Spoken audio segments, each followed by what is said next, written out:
Hi, welcome to Fiber Hustle. My name is Chip, and this is the Side Hustle Quilting Edition.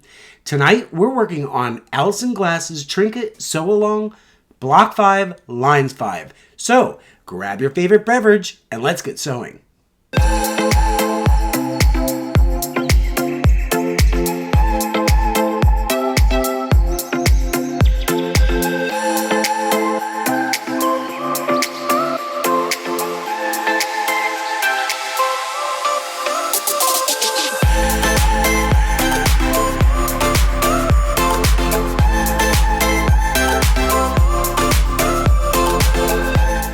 Okay, we're back, and tonight we're working on Block 5, Lines 5. We've only got 3 fabrics to choose, and you know me, I was still struggling to figure out what to put in my block. But it was a beautiful sunset today, and I came up with a really beautiful sunset. I've got orange, 2 different colors, and a nice yellow. I think they're really going to pop. All we have to do is fussy cut. So I've arranged that we are going to have 3 different fabrics. I've mapped them out. I'm going to have that graphic orange at the top. I'm going to have more of the solid orange as number 2. And then I'm going to do the yellow on number 3. So I'm going to start out with the orange for number 1. Now, you'll notice that this isn't a lot of room to work with. So I'm going to have to pick something that's a little bit smaller to fit in that space, but I still want to try my hand at fussy cutting. I think in this case, it might actually be easier if I just find something that's a little bit oversized. That way, all I have to do is align it to the center. So if I think about this, I'm kind of drawn to this inner circle right here. So I'm going to try to get that circle right in that line right there. So maybe this line is right here, and if I really do well, this little star is going to hit the middle. Crossing fingers. All right, so I'm going to come over to my cutting board, and tonight we're using a triangular Martelli fussy cut. And the reason why I want to do that, because I don't need a whole square and I really don't want to waste any fabric. So my goal is to just get this triangle to the center, and I think I'm right where I want to be. So I'm going to lay down this non-slip interior piece to hold the fabric, and then I can remove the template itself. And then all I have to do is cut. All right, so now making that first fussy cut. 1, 2, and why not 3, even though it's right on the edge. So now that triangle, or that circle, is right in the center of that triangle. That looks good to me. Okay, so now we've got our orange piece, and we're going to go with the solid for number 2. Since this is such a small area, I really didn't think that we needed to do a lot of fussy cutting on that, or any to be. Oh, but you know what we could do? There is that cute little, if you can see it, there's a cute little bird. Why don't we put a bird in it? Okay, so we want to find a bird that is towards the edge of the fabric. That way we're not wasting. And I think we have our bird. Put a bird on it. What is that? Is that, I think that is Portlandia. And, okay. If all goes well, we should have one, of course, triangle. All right, so even though we've got a much bigger piece than what we need, we're going to have the little piece with the bird on it. And that will go right there. Okay, great. So now we have 2 pieces cut, and then we're going to move on to piece number 3, which is our yellow fabric. Now, on the yellow fabric, we have more real estate to play with.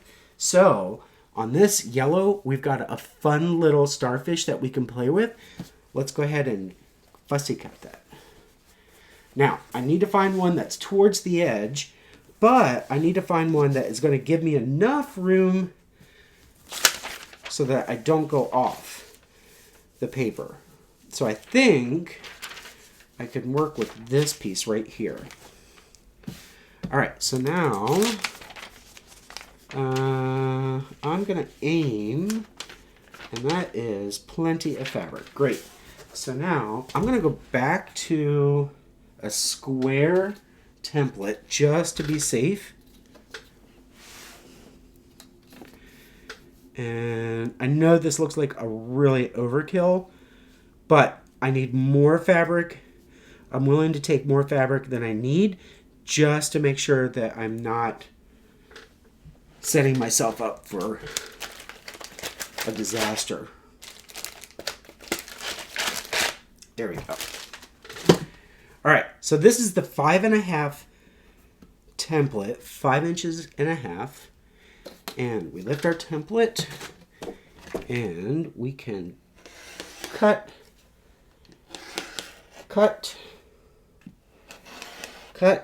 and cut. All right, so now we've got piece number 3. I likey. Okay, so now for this, the next step is to iron our pieces.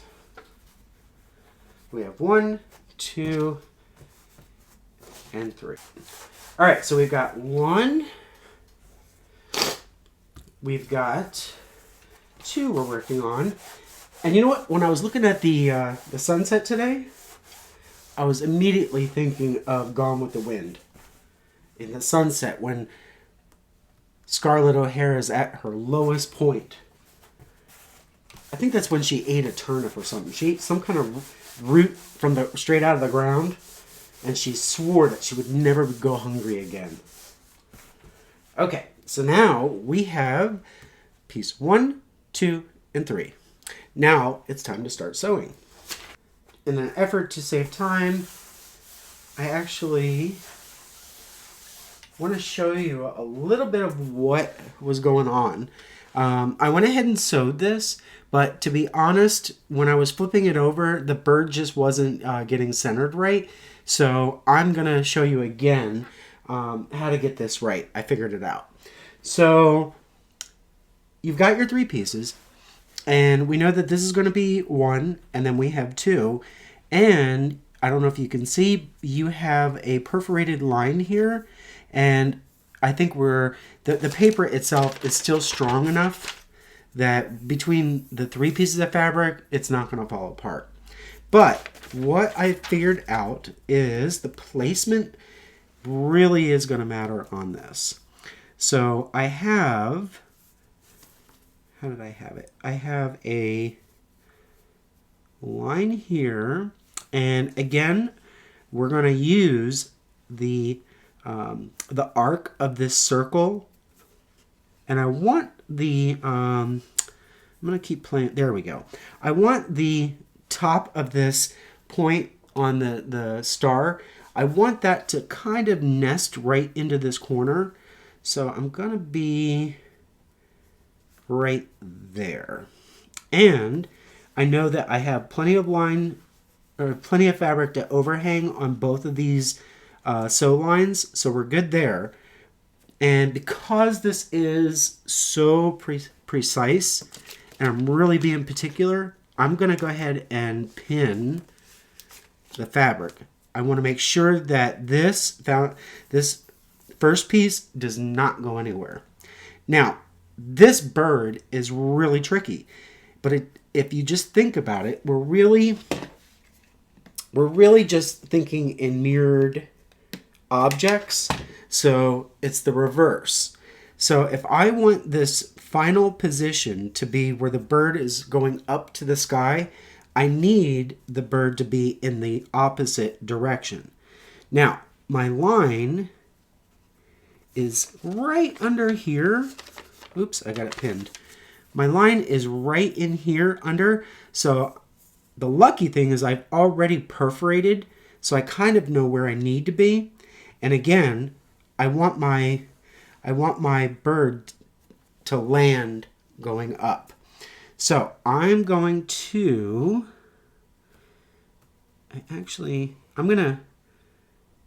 use more than I need and then have it come up. So that, I think, could work. I'm shifting it up just a little bit more, and I know that it's going to fold this way, and I think I may have it. Okay, so I'm going to pin this second piece down. Again, it's all about making commitments, and if it doesn't work out, I can always try it again. So we're sewing lines 1 and 2, and I'm going to come back to the machine. Okay, so I am going to drop my presser foot and lower the needle. We need to make sure that we're on a 2.0 locking stitch, 2.0 stitch length, which I know we are. We've got our locking stitch. Great. Got that. And we're going to go really slow. And I've got a pin coming up, my first pin. So I'm going to carefully remove it without shifting any of my layers. And then we're going to continue sewing. And again, this is really where your precision sewing is really going to pay off, because we are going to finish our final, taking another pin out, we're going to finish right at the dead center of this intersection between 1, 2, and 3. Giving it a locking stitch, and we're going to cut our thread, and all we have to do is flip it over. Which, ta-da, that bird, and you can see that this will end up being that corner, and that intersection, the bird is right where we want it to be. So, if it doesn't work out the first time, take it apart, take the time. You'll be so proud of what you accomplish if you do it right. Give her a gentle press, and we're going to do it on both sides. And set those seams. Now, we're going to go ahead and trim. So, if we fold our project over, and now we've got, let me show you. We've got lines 1 and 2 all sewn. Now we've got to combine lines 1 and 2 to 3. So what I am going to do, I'm going to fold over lines 1 and 2, and actually I had to take my pin out because that's the only way I'm going to be able to fold this paper. So fold it over on that line, and then we want to make sure that our fold matches the pre-printed line, which it does. And just crease it with your finger, and now we're going to trim this excess fabric that we don't need. We've got our outer edge, and it's going to lock right into that paper, and all we have to do is trim that excess. All right, so now we've got our roller, our rotary cutter. We got rid of the excess, drop the paper, flip it over, and now we're working on adding 1 and 2 to 3. Let's do it.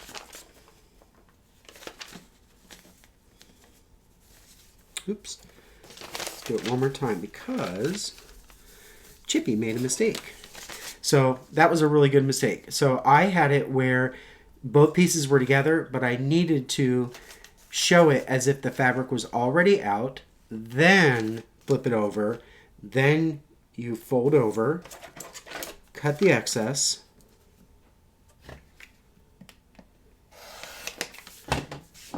sometimes it's like origami. All right, so now we are going to have 1 and 2, and we need to match those to 3. This is should be a little easier. Now we want to make sure that our little starfish is going to land somewhat like this. And I like that. So what I could do, I think I will. Yep. I'm going to roll this so that it's kind of already in place without a lot of hassle. So that looks good. All right, so we want to make sure that it's going to land. Yeah, I like that. Yep. Okay, I am going to give it a little pinch so that I know where that line is. Now, this line is actually going to become our sew line. I'm going to lay that line over, and then when we flip it over, our little starfish is right there. It's really, I like that. Actually, do I? You can experiment. If you're, I was thinking that I don't want any of his little antennas to touch. They can be close, but I don't really want them to touch. And I think that looks pretty good. All right. Yep. Okay. So this one, I'm more confident in the placement, and I am going to, this time I'm going to span the entire distance from one side of the block to the other and sew that straight line. I dropped my needle and I'm on the paper and the fabric, so now's a good time for me to do that locking stitch. All right, and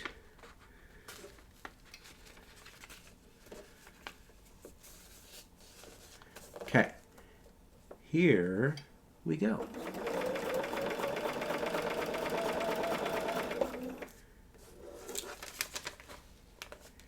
Making sure everything's going to be right. Cool. And right now we're crossing over that intersection. We want to make sure that those threads are going to indeed intersect. And locking stitch, cut our thread, and now we just flip it over and mission accomplished. I've got the starfish, I've got the bird, and I've got my graphic orange. All right, let's give it a press, and then all we have to do is cut the block. No, one more thing. We do have to trim. So I'm going to trim this yellow excess, which I know I don't need, because that would just double up. And it is really good to, and important to, get rid of any of the excess underneath the block, because as you're putting all these pieces together, you don't want your quilt to be lumpy. All right, so now it is all pressed, and all we have to do is cut it. We're going to go to the front side. We go to our cut lines.